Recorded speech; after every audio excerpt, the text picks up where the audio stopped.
இன்றைய தியானம் தரித்திரம். தரித்திரத்துள் பெரிய தரித்திரம் அதிருப்தி. மற்ற திருப்தி அடைந்திருப்பவனே தெய்வ சந்நிதியில் இருக்கிறான்.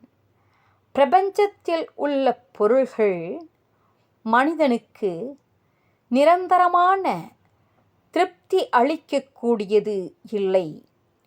ஒரு பொருளை பெறும் பொழுது அது போதவில்லை என்ற அதிருப்தியும் சேர்ந்தே வருகிறது.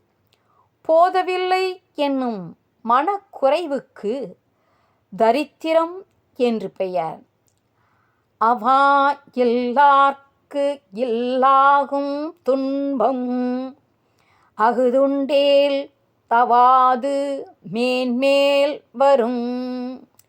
அவா எல்லார்க்கு இல்லாகும் துன்பம் அகுதுண்டேல் தவாது மேன்மேல் வரும்.